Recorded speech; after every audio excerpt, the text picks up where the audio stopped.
Welcome, Ram, for Law for Non-Lawyers, Part 4, the criminal law. We're going to explore what is the criminal law and why would we have a criminal justice system. What are the goals of the criminal justice system, and are they mutually exclusive or are they compatible? What are we trying to achieve when we design a criminal justice system? We're going to look at the operation of certain offences, thinking about what elements need to be proven. We're going to explore some specific crimes with an eye on the jurisprudential justification for those crimes. We'll look at some common offences and some common defences. Criminal laws are a public law jurisdiction, so we will distinguish why they're different from private law and have a think about the distinguishing features of a criminal justice system and some of the safeguards and checks and balances that exist in order to protect citizens from the power of the state, which we shall see is an actor in this system. So we've looked at private law jurisdiction or laws in previous incarnations. We've looked at contract law, the law of contracts or obligations. We've looked at some torts law doctrines such as negligence, defamation, trespass to the person, trespass to land, trespass to goods. But today we're thinking around criminal law, which is a public law or an area of public law. It's called public because it affects the public, but also the actors in play are a member of the public or a legal citizen or legal person. So it could be a corporation or an individual. And the state is the other party in the dispute or issue at hand. And in the criminal justice system, it's the Crown, ultimately, in the UK, hence cases often start with an R, Regina, versus the individual. So it's the state prosecuting an individual. And I think let's zoom out and think about why we would want to have a system whereby two individuals are not necessarily aggrieved, although they often are, but the state then intercedes and steps in and says, well, it's okay, you have no private rights in this. We'll take the issue on your behalf and we'll prosecute the individual for breaching the criminal law in our jurisdiction. So I want us to think back to some common principles of law and jurisprudence.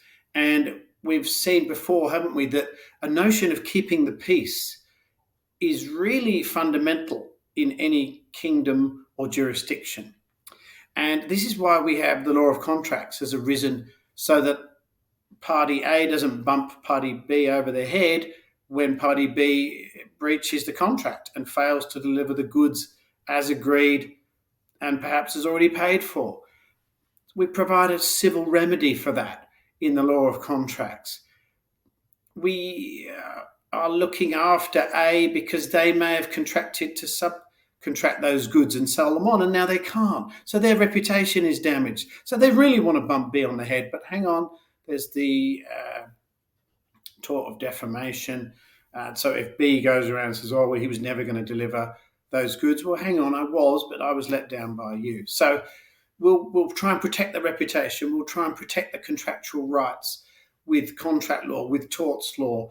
We'll try and keep the peace. And I suppose the criminal justice system is another way of a legal system holistically attempting to keep the peace. But obviously there's a lot at stake in terms of justice and principles of justice. So we are thinking about jurisprudence. We're thinking about what the goals are of a legal system. And I think that's a lovely segue into the goals of a criminal justice system. There are a number of aims that the criminal justice system is trying to satisfy. I suppose the first one would be retribution. All right, so we're quite biblical now. We're looking at an eye for an eye. If you harm me or my loved ones, I have a vested interest in revenge and making you pay and punishment. So, in order to stop me taking matters into my own hands and arming myself and going to get that retribution, the state will step in and say, it's okay, we've got this. There will be punishment meted out.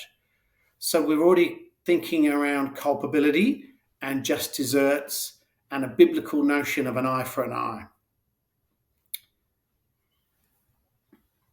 There's also this notion of punishment. So now we're moving into a moral justification of consequences for doing the wrong thing. And we've talked before that laws are meant to, this is the sovereignty of Parliament, remember, that laws are meant to represent the will of the people and the values of the people. And we elect members of Parliament in our parliamentary democracy to represent our values as members of a community in Parliament.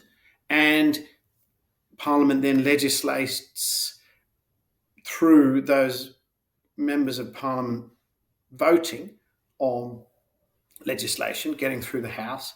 And it's in that process that our views as citizens are meant to be represented in Parliament and translated into the law of the land.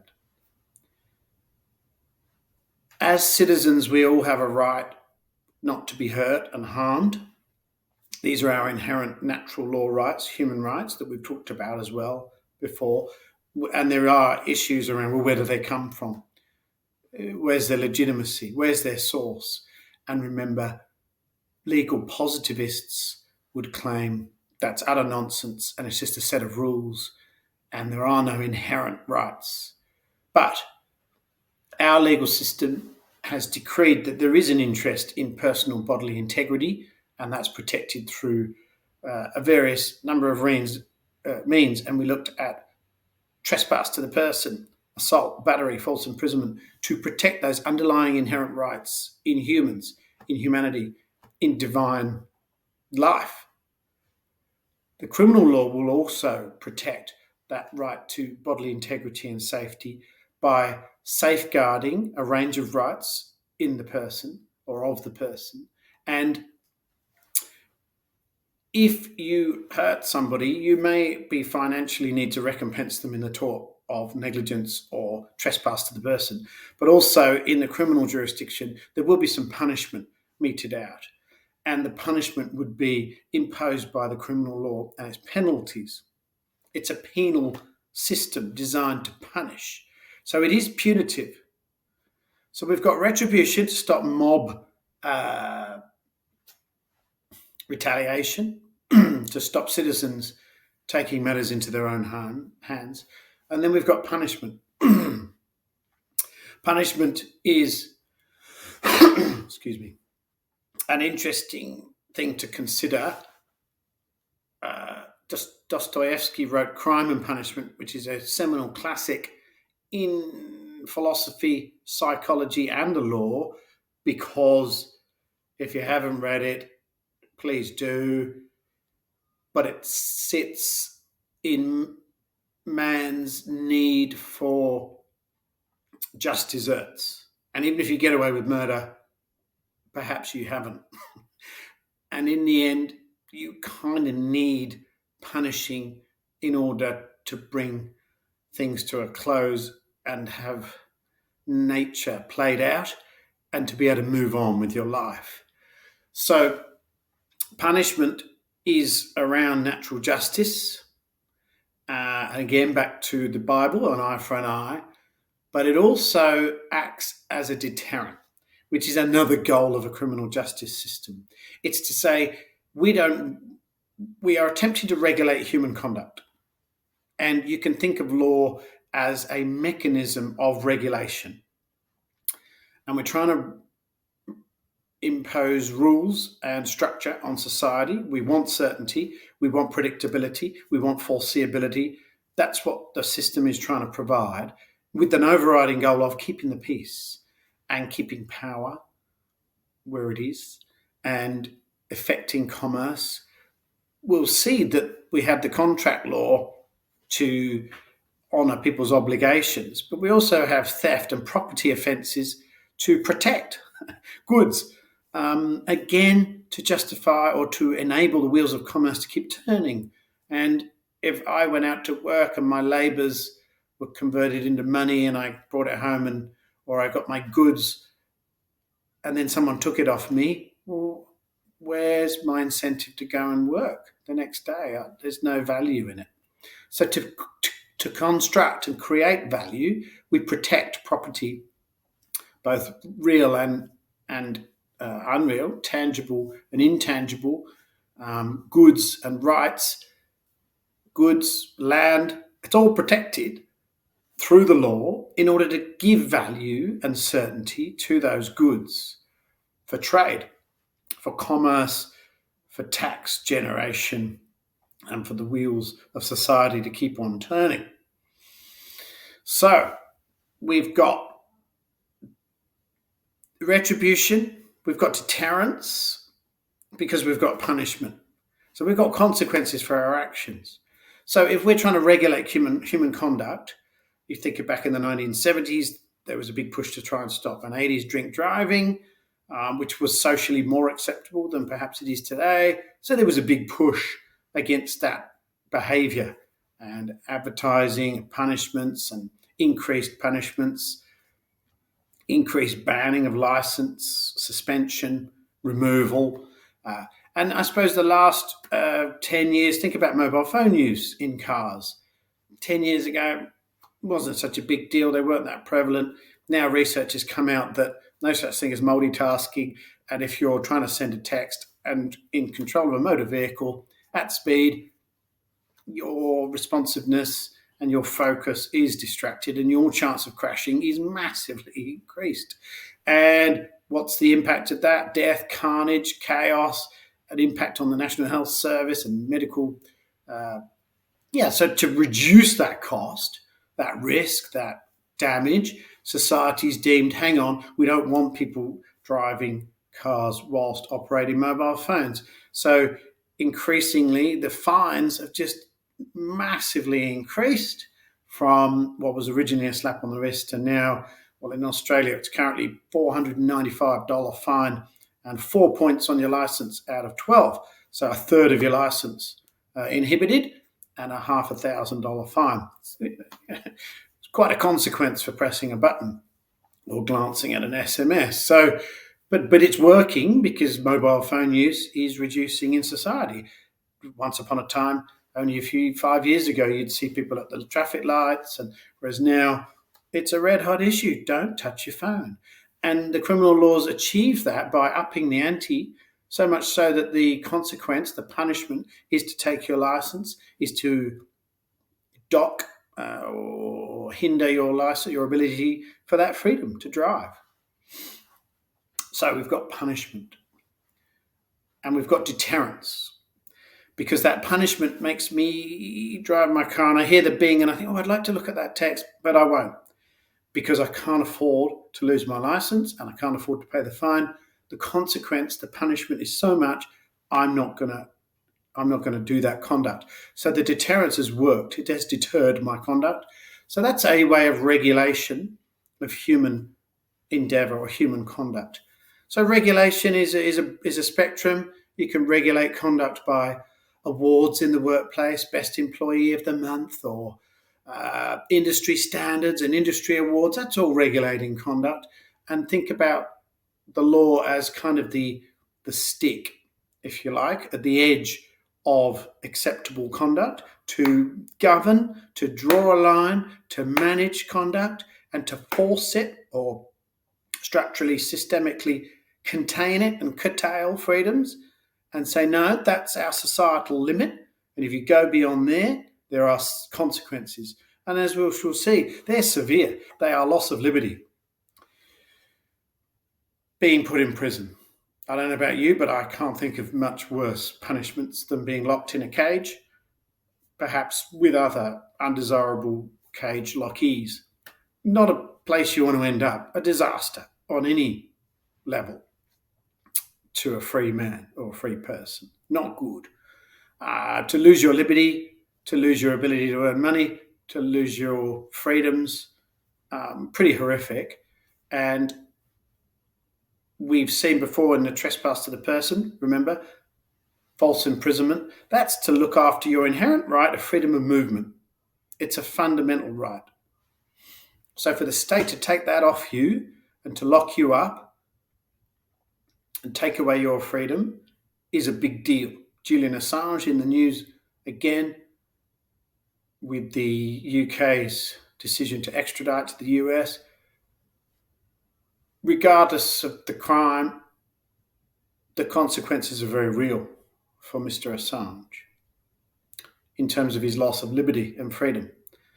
So if we're going to take away people's freedoms and liberties, it's a serious line. It's an edge of acceptable conduct, and the criminal law is there to put an edge and a buffer around conduct that we as citizens, as members of society, it's our values, we've determined that conduct is unacceptable and is worthy of punishment of the criminal law. So it's serious jurisdiction. As such, it's a deterrent. I'm driving my car, the phone bings, I want to touch it, I'm not going to. It's the edge. So we're trying to deter, we're trying to punish, we're trying to give retribution. Here's the thing, we're also trying to rehabilitate. We're trying to rehabilitate the offender so that they don't repeat the conduct.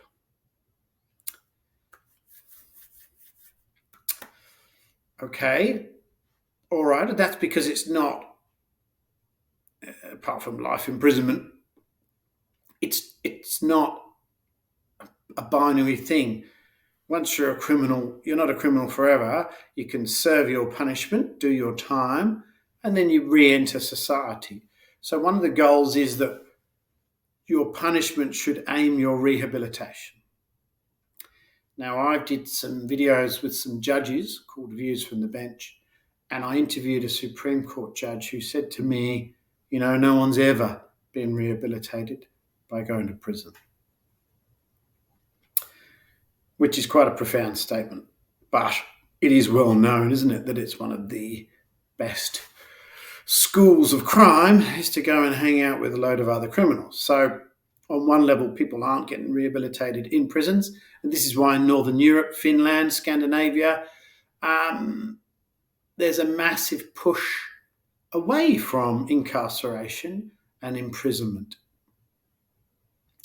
So in the US and in Australia and other jurisdictions, they can't build prisons fast enough because of political increases in sentencing, mandatory sentencing legislation, which the judges hate because it removes their discretion, and discretion in sentencing is their exercise of judicial power, and that helps the punishment be able to be commensurate with the culpability, right? Which, if you zoom out and think jurisprudentially, what are we trying to achieve? We're trying to punish,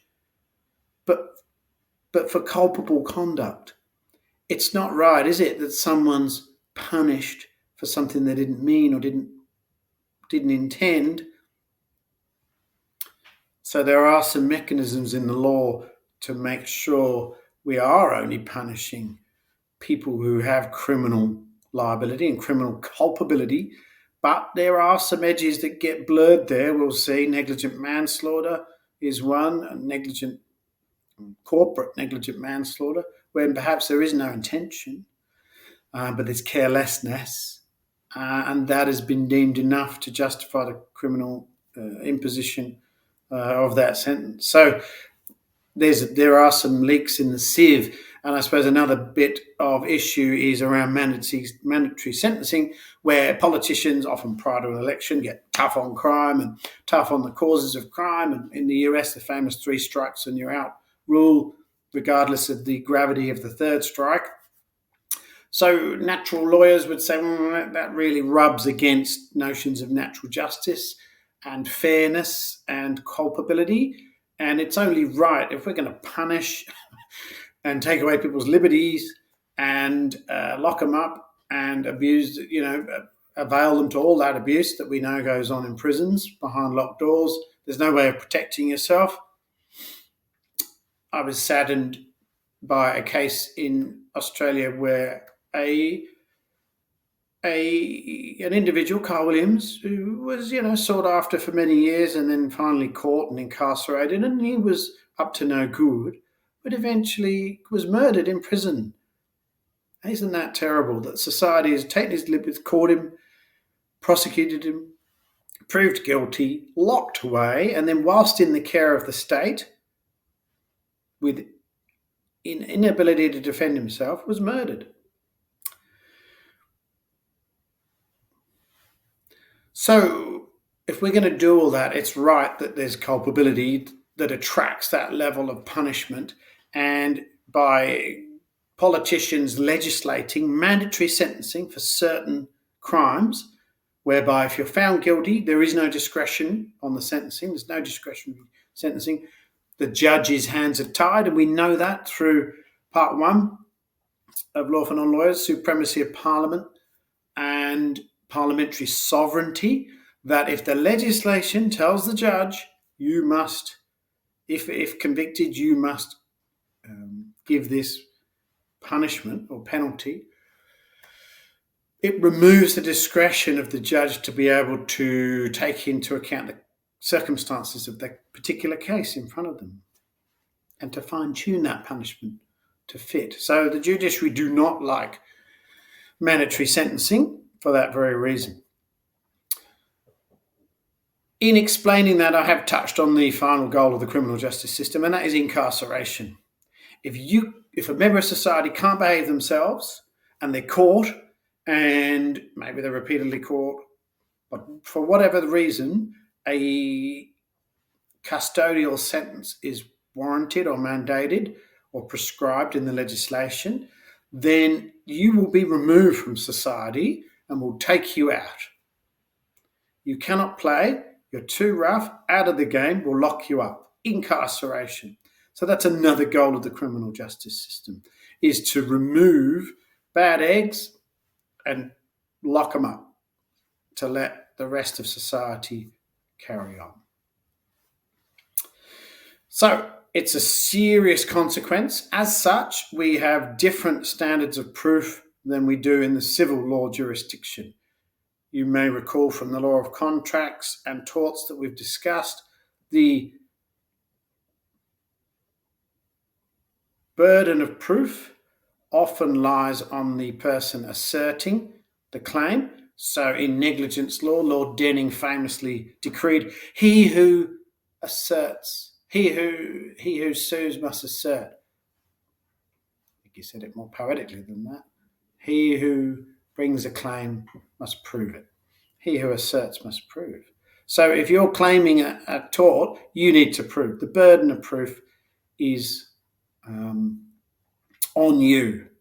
So the plaintiff has to prove the elements of the tort, for example, and the defendant has to disprove them, or doesn't have to do anything, just has to let the other person try and establish the facts of the case, and the defendant might raise a defence.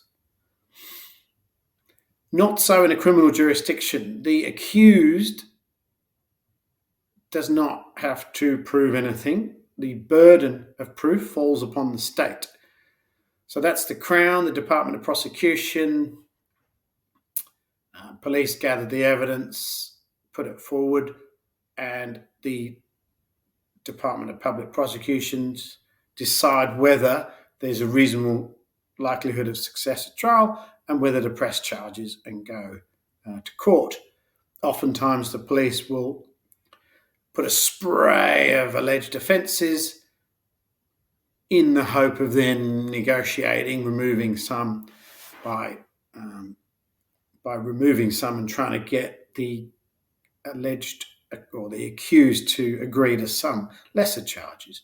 If the more serious ones are dropped, that's a strategic way of securing a guilty plea, and then obviously that discharges the burden of proof from the prosecution.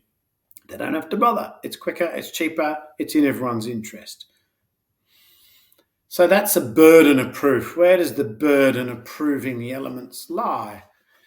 And then the other difference in the public law system is the standard of proof, certainly in the criminal law or the criminal justice system. So the standard of proof in a civil proceedings is on the balance of probabilities. And it's simply that. It's 51-49. It's simply that percent. It's simply that it's more likely than not that I believe you than you. And so on the balance of probabilities, which side are we going to fall on? Because remember, in an adversarial system, it's a zero-sum game. Winner takes it all. Not so in a criminal trial or a criminal matter. The standard of proof is much, much higher. And we've all seen on the movies and on TV, it's beyond a reasonable doubt. Now, this has caused considerable vexation to juries around the world, because what does that mean? Beyond a reasonable doubt. And so juries have struggled with this. Probably the best definition I've heard was a Kiwi, a New Zealander foreman said, "Are you sure?" It's good, isn't it? Because if you're not sure, you've got a reasonable doubt. That's the logic. That's it. So you just have to be sure that you believe one side over the other, and that's beyond a reasonable doubt. So obviously the defence, the accused will try and raise defences and will try and cast reasonable doubt on the alleged elements of the offence so that they're acquitted. So we've got the burden of proof lies on the prosecution in a criminal jurisdiction, and then the standard of proof is not on the balance of probabilities, it's beyond a reasonable doubt. I can't give you a number for what that is, and it's a common law school trick to say, give me the number, 99, 75, 82. Nobody knows. It's beyond a reasonable doubt. If you have a doubt, you must acquit. That's the idea. And that's a very high standard, and that's right. And that's for a couple of reasons. One, if we're going to take away your liberty and lock you up, and that's because the sanctions of the criminal law are so severe versus, in contrast, in the civil jurisdiction, though there are some penalties for some issues, but on the whole, we're just going to empty your wallet. We're just going to take money off you. It's compensation, it's damages, it's maybe punitive damages, it's liquidated damages as agreed prior in the contract, it's compensatory damages to put you back in the position you would have been had the harm not occurred. Whatever those damages are, we will allow you to financially pay for that breach of the lawful duty. Whereas in this in this criminal jurisdiction or criminal justice system, we're going to make you pay. You can't buy your way out of this culpability. We're going to make you pay with a punishment. And we're going to take you away from your loved ones and family and ability to make money and lock you in a cage. And we can't guarantee your safety at all. So because it's so severe, we don't want more likely than not balance of probabilities. No, sorry, we want beyond a reasonable doubt. So that's one reason it's so high. And I suppose it's, as I say, the consequences are so grave that the state wants to be sure. And I suppose the second reason is that famous saying that better 9 guilty men walk free than 1 innocent man be wrongfully convicted. Error rates are a real issue. In any administrative field or activity, human error is a thing. And to argue otherwise is naive and unrealistic and not grounded in truth or reality.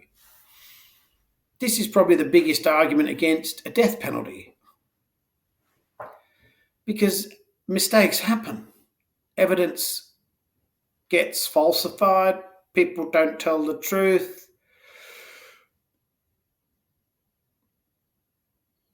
juries are wrong. There's a number of reasons. The massive pressure on the police to get a conviction. How many times have you watched a movie where, the village simpleton is pinned, the crime is pinned on them and they can't defend themselves? And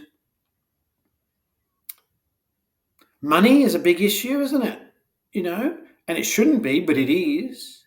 If you can't afford legal representation, you'll be usually assigned a lawyer by the state. Legal aid funding traditionally is on the decline in every jurisdiction.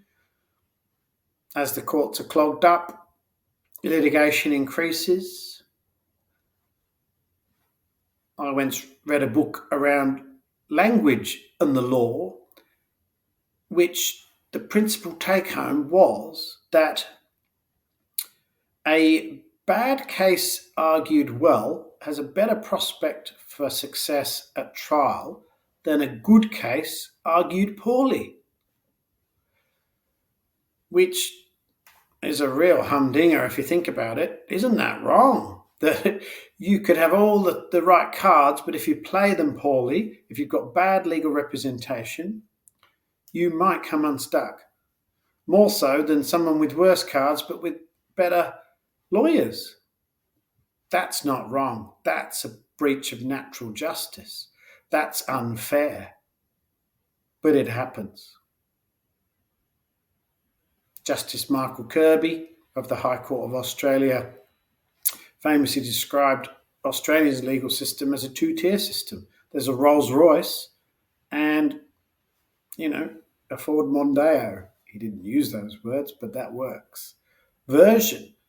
And if you can afford the best silks and the QCs and the best minds and lots of them and lots of money and resources and detectives, well, you're much more likely to get a positive outcome in a justice system.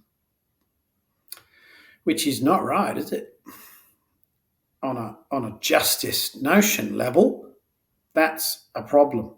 So, for all these reasons, most modern jurisdictions have got rid of the death penalty, because if you make a mistake, you can't undo it. And our legal system is built upon the premise that each individual has divine sovereignty. It's quite a thing. It's a very clever basis of our Western legal system, that even the worst person you can think of, they have rights. The pedophile deserves the right to a fair trial and legal representation. War crimes, they've prosecuted people who've murdered millions of people, still have a right to a fair trial. So our justice system is beautiful on that level, in that it does give each individual entity fundamental, inalienable rights. So on one level, we're all sovereign beings under the law. That's a very clever idea. So we've got a system that can take away your liberty. It's the state. It's the wheels of the state turning. It's impersonal.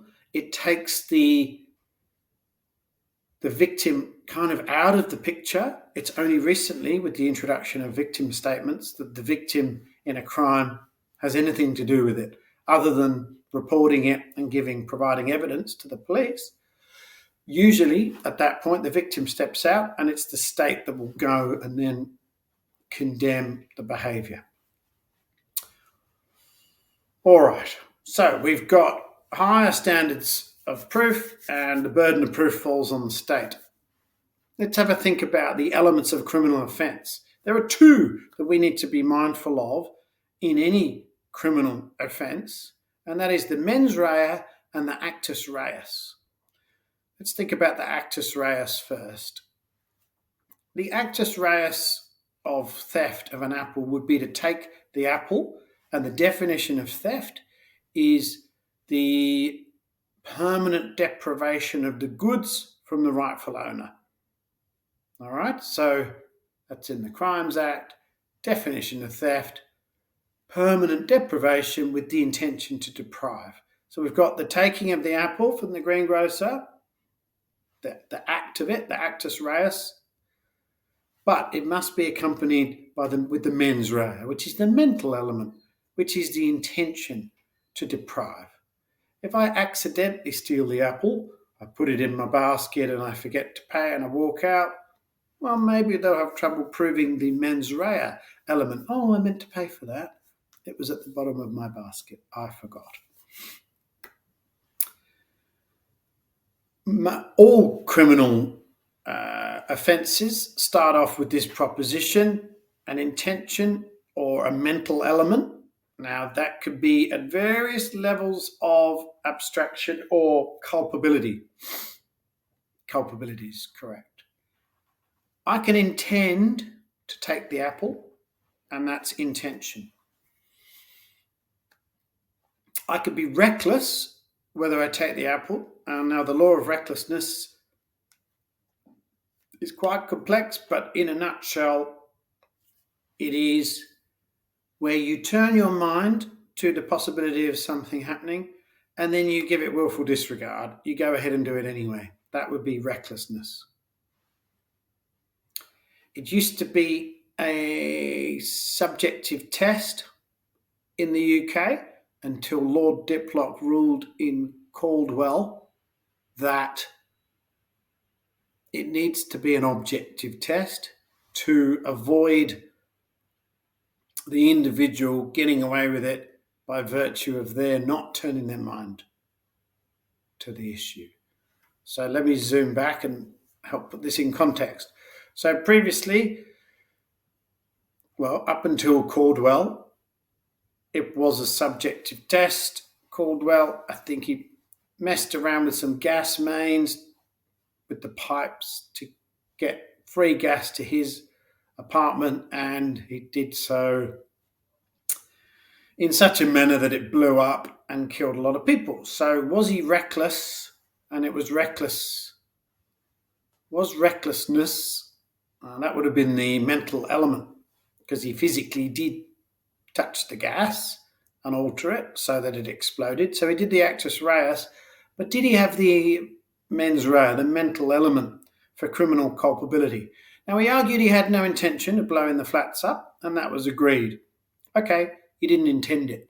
So the issue was whether he could attract liability or culpability in criminal jurisdiction via recklessness, the law of recklessness. And as I say, this case changed the test. Prior to Caldwell, it was a subjective test. So did Caldwell think, if I mess around with this gas and get it wrong, it could explode and kill everyone? Oh, I'll go ahead and do it anyway. That's reckless, because you turn your mind to a possibility and then you willful disregard of it. You go ahead and do it anyway. If that possibility then eventuates, you would be deemed to have been reckless. That's your level of mental culpability. You knew it might happen and you did it anyway. Reckless. He said, well, I didn't think that. I didn't know. I didn't think that it could have caught fire and blown up the flats and killed a lot of people. No, therefore I'm not reckless. The subjective element. So Lord Diplock said, well, you know what? From now on, it's going to be an objective test. Would the reasonable person in your position have turned their mind to, this is gas, highly explosive. If I get this wrong, this could blow up and kill everyone. Oh, I'm going to do it anyway.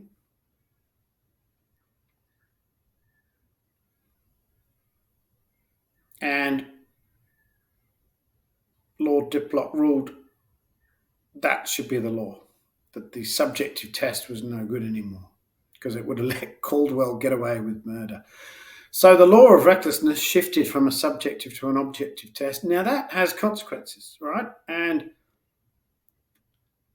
I remember being troubled by it at law school because it does have consequences whereby it attaches culpability to people who don't actually have the intention or even think about it. And the next or subsequent case was Elliot and C, where someone with a learning difficulty was playing with matches in a garden shed next to petrol. Now, they didn't know that petrol was explosive. They had limited capacity of comprehension. So subjectively, they would not have been deemed reckless. However, post-Caldwell, with an objective test, is playing with matches next to petrol dangerous? Well, objectively, yes. Therefore, Elliot would be liable under an objective test of recklessness and attract criminal culpability. And here's the thing, as much as if they intended it.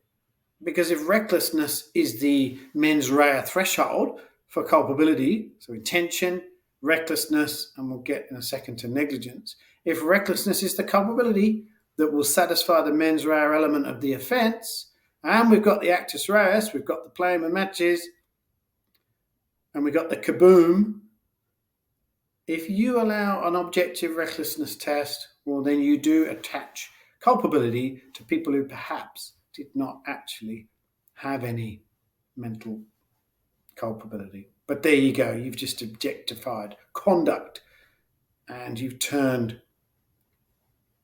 you're imposing criminal liability on an ought, O-U-G-H-T. You ought to know that matches and petrol are not good bedfellows.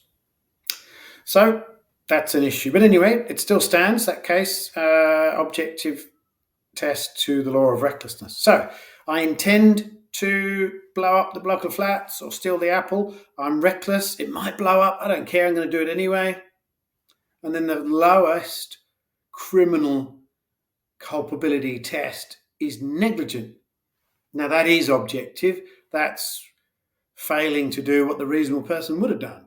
That's it. It's either an act or an omission that the reasonable person in your position would have done or would not have done. All right? Straightforward. So, Actus Reus, the doing of the crime, and the mens rea, the mental element of the crime. So, an assault would be to punch someone, for example, the punching, and then the intending to punch. All right?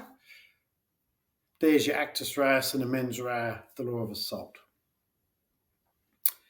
There are numerous criminal offences, obviously, on the statute books. It was traditionally a common law jurisdiction with judge-made and with judge-made pronouncements and judgments over the years, over the centuries, common law of assault, common law of murder, common law of theft, and then over the recent years, the last 70, 80 years, the Crimes Act, the Theft Act, a lot of these crimes have been enshrined in statute and hit the statute books. There's often a blend. Some statutes just take over, and as we know, they're paramount. Because of parliamentary sovereignty, they are to be followed by the judiciary. Some areas have kept common law definitions, so they'll statutarise the crime. However, words, tests will still rely on the existing case law for their application, meaning, and application. So that's sort of a blended system. So you can have statute come in and rewrite and replace the common law. You can have statute come in and complement the common law and say, well, we'll statutarise it. However, the common law definitions and etc. still apply as under the statute. And then obviously you can have areas where there's no statute and it's just common law governed by previous decisions. So criminal law has a blend of those.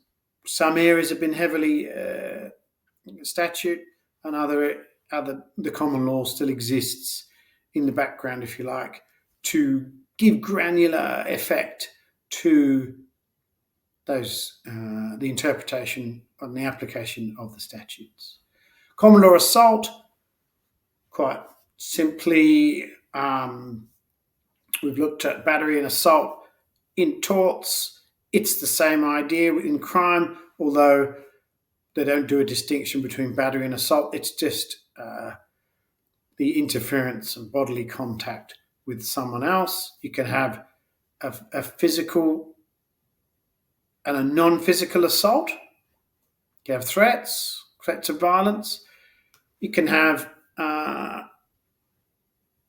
aggravated. So we've got basic offences like assault, sexual assault, theft, robbery, burglary, and then you can have aggravated versions of the same offences whereby there's more than one person involved, there's a weapon involved. If you kick someone, that's an aggravated assault because you've used your foot instead of your fists, for example. If you've got a knife or a weapon or an imitation weapon, that then instantly becomes an aggravated version of that offence. If there's more than one of you, again, an aggravated version of that offence, usually with mandatory sentencing, mandated penalties of increased severity to punish that increased culpability of the aggravated nature of your crime, in that it's worse. False imprisonment, taking the liberty of someone, similar to the tort of false imprisonment in that you're curtailed, but if you're moved, it then becomes kidnapping.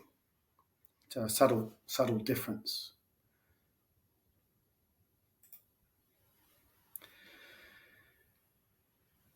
So we have offences against the person, the assaults, sexual assaults, rape, penetration of another without consent.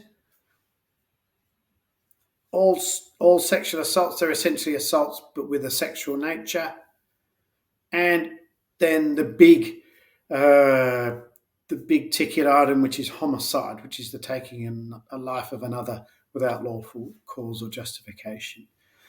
Remember, in law, in our jurisdiction, you're not a life in being until your umbilical cord is cut. So a termination wouldn't be a murder on the fetus because the fetus wouldn't be a life in being, a lawful citizen, if you like, an entity until that umbilical cord was cut. But if the umbilical cord was cut and the fetus survived, then that becomes a lawful entity, a life in being, and has rights. And obviously then, if that was negligently cared for and died, that would become a murder or a homicide or a negligent murder. Murder and manslaughter, obviously the big difference is all around intention. Manslaughter's crept a little recently, or into voluntary and involuntary manslaughter. And as I said, in certain jurisdictions in Australia now, they've just put on the books negligent manslaughter, corporate negligent manslaughter now, whereby directors can be liable for negligent acts or omissions that lead to the death of a person. And obviously murder's the big one, and is probably the most heinous crime, perhaps only surpassed by pedophilia. But I think murder is one of the most heinous things you can do, to take a life of another. A hell of a thing to kill a man, to quote Clint Eastwood in Unforgiven. It's a big deal. And back to Crime and Punishment, Dostoevsky. It's a big deal to take someone's life. And it's abhorrent, and it's, the absolute pinnacle, bar pedophilia probably, of our criminal justice system, and the ultimate penalty of life imprisonment should and does apply. So, but there are a range of criminal offences. against the person, but we've got the basic assaults, the sexual offences, and then the prohibition against taking life. So they're probably your big criminal issues against the person. We then have crimes against property, offences pertaining to property. Theft is the big one. And again, come back to goals of a criminal or a justice system or a legal system to keep the peace. So we want to give rights in property. And if someone takes something with, and I've already given you the definition, to permanently deprive you of that interest in that property, well, then that's a theft, and that's prohibited by the criminal law and attracts criminal sanctions because we want to protect people's goods. There are fraud and deception offences, usually against property, but also now finance. Financial fraud and deception, obtaining goods by deception is a crime. Credit card fraud, phishing, all of these offences now digitalised through the internet are governed by the criminal jurisdiction, again trying to give certainty and security to citizens, money and interests in money. We also have burglary offences, whereby we're trying to protect exclusive possession of land. Talked before that interests in or over land are essentially grounded in exclusive possession, the ability to exclude the world. Think about your fence and a gate or your front door.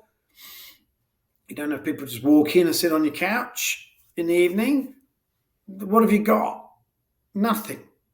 You're a roundabout. You're on the road, if that's what you've got. You want to be able to shut the door, lock out the world, and have your little, that's why it's called a little castle, isn't it? Because you have the ability to exclude the rest of the world. It's your peaceful sanctuary. It's your domain.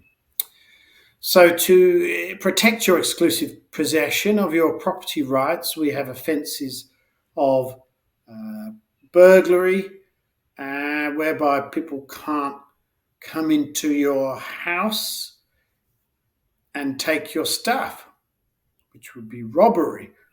So if you're home, it becomes a robbery.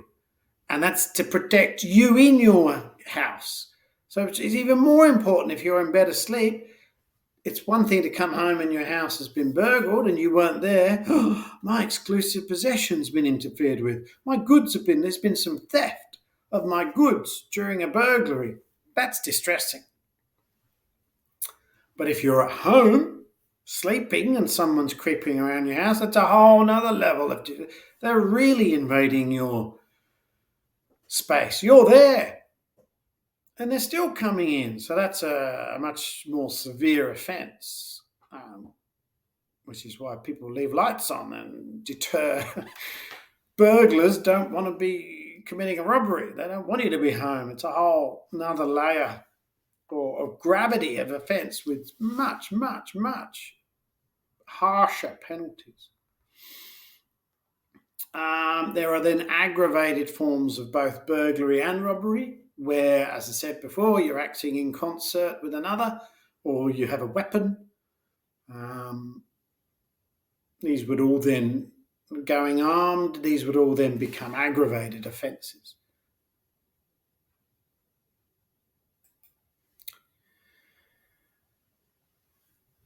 I talked before about the goal of the criminal justice system, or the many goals, from punishment to incarceration, lock you up, to deterrence is a big one, rehabilitation, maybe in Norway. But hey, maybe you go and you never want to go again. But, just to regulate conduct, isn't it? And if you fine me a lot of money, then I probably am rehabilitated. If I don't do it again, then therefore I then am rehabilitated, aren't I? And you've managed to influence my conduct and my behaviour such that I won't do it again. So on one level, that is rehabilitated. in that I won't touch my mobile phone again in my car once I've already been fined because it hurts so much. So we have regulatory conduct. We have offences that just get a monetary fine. And I suppose the big example of that are driving offences, whereby to drive is a luxury, not a right, and you have to earn that luxury by training and getting a license and paying for a license, and then you have your points on your license, and if you breach regulations and rules, then you'll have points deducted, and if you get down to zero, they suspend your license for a period of time. You can get license suspended instantly for certain offences. You can be banned for life, all sorts of consequences. So one way of regulating, it's not just incarceration, it's obviously giving out fines.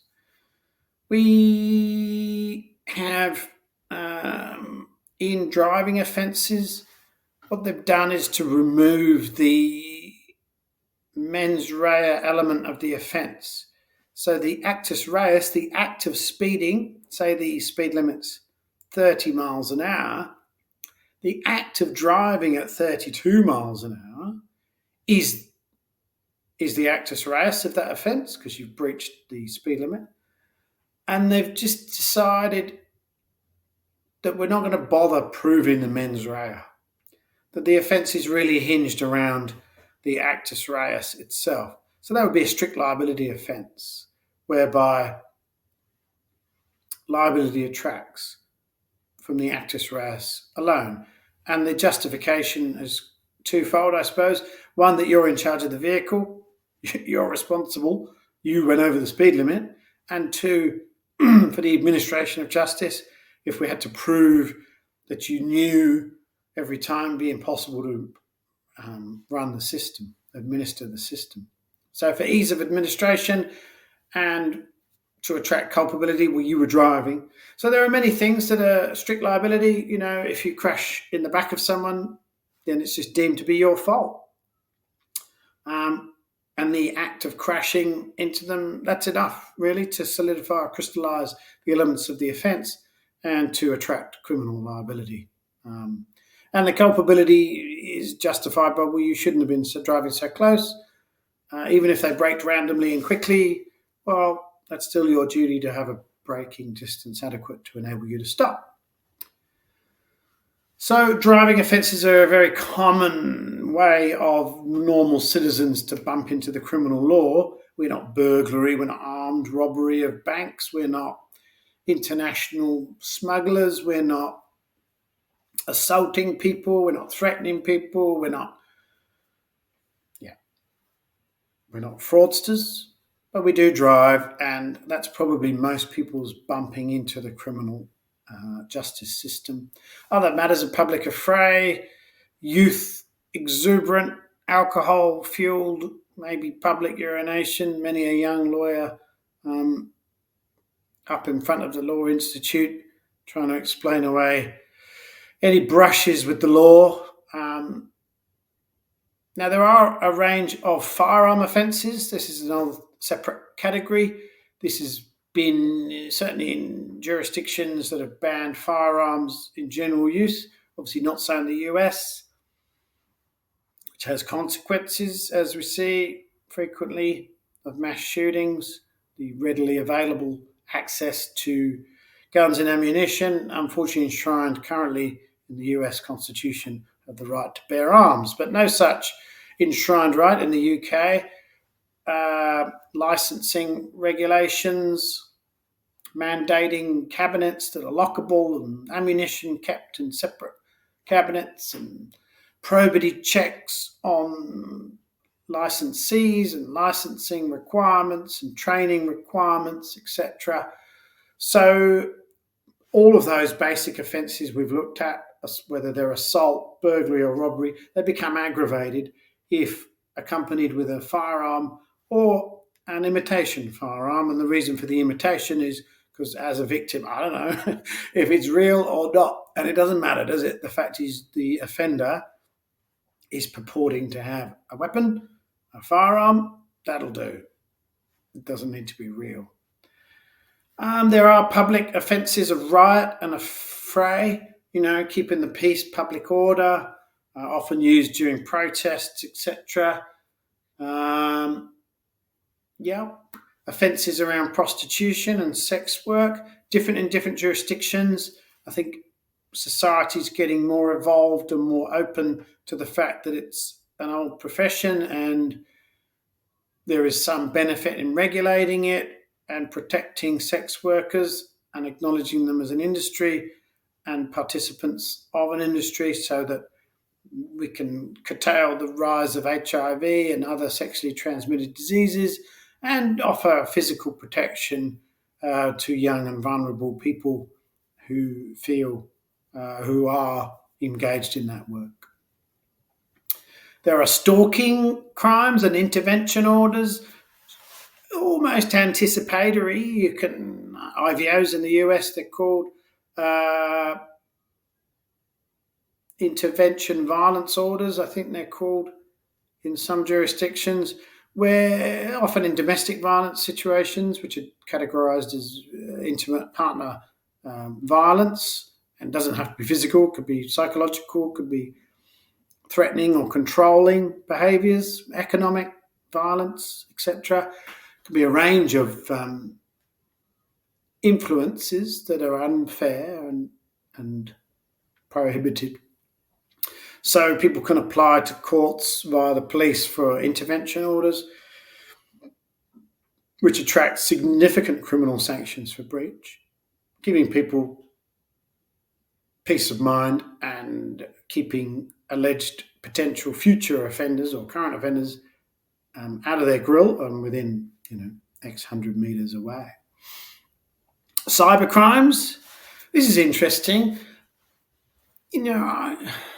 I once heard a cybercrime lecture with the professor saying the advent of the motor car in the US allowed Bonnie and Clyde to get up to their crimes, get in the car and then cross the state border. So the motor vehicle, enabled a whole new range of crimes. And you can think of the internet as a similar enabler in that it's enabled a whole new suite of crimes. And unfortunately, human criminal conduct will follow technological advancements. And wherever we go next, crime will follow and capitalise on the new potentiality of technological advancement, which is an interesting way to think of criminal conduct. But it does follow opportunity.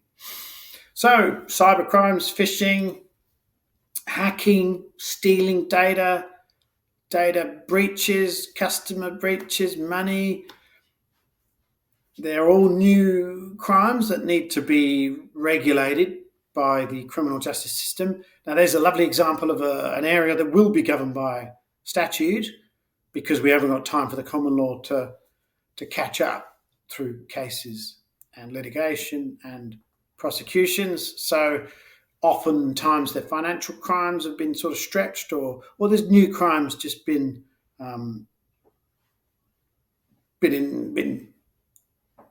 terminology. You give it a name and you decide what the elements of the offence are and you prescribe the penalty units attracted, either financial or incarceration, sentencing. There is the crime of attempt. Now, this is interesting. This is where you've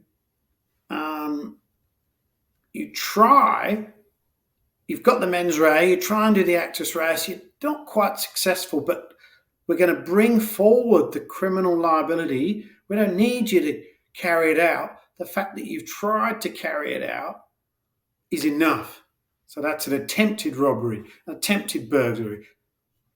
And this is interesting because you haven't done it yet. And the reason, go back to actus reus and a mens rea, the reason you need an actus reus is because it's not against the law to think about something wrong. our criminal justice system does not prohibit you sitting at home on the couch dreaming of murdering your neighbour. All right? That's not against the law. It's just a thought. And to criminalise thoughts is a whole nother space that we don't want to get into. That's not right. You should have freedom of thought. So criminal culpability would only attract if you then go start about doing Actus Reus in preparation of murdering your neighbour. If you maybe made some plans or went and bought some things and got organised. So at some point it becomes from an idea into an attempted action. So there are some issues there around where the law draws that line of, well, at what point does it become a crime against the state? Something to think about. There is the law of conspiracy, where more than one party conspires to commit a crime. That's an offence. It can be, think Tony Soprano, telling others to commit the crime. We want to somehow attract criminal culpability to the ringleader, even if they're not physically doing the Actus Reus. So conspiracy and complicity offences help shift that liability to perhaps the person not actually robbing the van of goods in the middle of the night. It's the boss guy back at the restaurant you want to attach culpability to if they've organised that crime. Extended common purpose and extended criminal enterprise, where there is a goal to, as I said, organised crime. That would be captured in those headings. Finally, self-defence, defences for all these crimes. You do have a right to defend yourself. So oftentimes all of these, this criminal justice system is great after the event, but it's not there. And it's the old joke, isn't it? A policeman's never there when you need one. But right in the moment of the crime, you can't rely on the state to protect you because they're not everywhere, and we don't want them everywhere. We want freedom of movement and free society. So there are some defences that have been enunciated over the years that will protect us from criminal prosecution for perhaps assaults, bashing, even murder, if we are defending ourselves at the time. So that's interesting because that then goes to your mens rea, doesn't it? You weren't intending to murder your neighbour. Your neighbour was trying to murder you and you were self-defending, and in that confrontation, they died.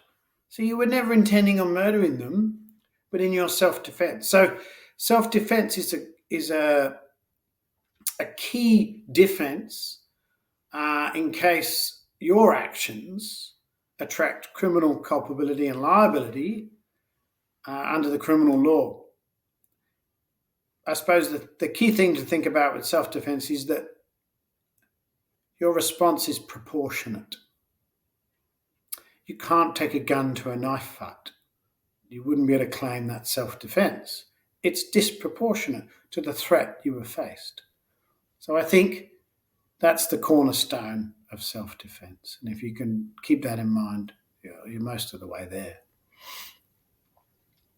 Provocation. Some jurisdictions have allowed it. The dripping of a number of small incidents over time can add up to a big deal. And it used to be a defence to murder and domestic violence cases in Victoria, but it's now been revoked from the statute book as no longer a valid defence, provocation. There are other defences, duress, where your free will has been inhibited because you're under extreme duress. Necessity is a defence where you feel your actions were necessary in the circumstances. Again, all of these things go to negate your mens rea, your mental intention for the outcome. Obviously, mental impairment is a defence because you weren't thinking at the time. Now, that could be permanent through a mental impairment, but it also could be temporary. So, yeah, it could be a temporary ailment. Self-intoxication is usually not a defence in most jurisdictions, criminal justice systems, and that's because people could just get drunk or on drugs and just get away with things and claim that they didn't have the mens rea because they were impaired through self-intoxication. So maybe if the judge has discretion on the sentencing, that could be taken into account. But on the whole, as a blanket rule, self-intoxication is no defence for these criminal conduct. Okay. Criminal justice captures our hearts and minds on the TV and movies and forever. It is interesting. It is fascinating. It is everywhere because we go out on the street and it's on. And we are members of society and we're governed by rules. There's common conduct and courtesy and social niceties and normality. There are things in place to encourage behaviours, and then the criminal law at the edges just as a stick to really, deterrence is a key. Incarceration, rare, but only for serious things. But really, it's all about deterrence. It's all about managing the herd of society, all of us citizens, keeping us mindful of our impacts on others, and more pushing towards love thy neighbour rather than an eye for an eye. A better biblical standard for a calm and peaceful and prosperous society is treat thy neighbour as thy wish to be treated. And that is what the criminal law seeks to achieve. Thanks very much.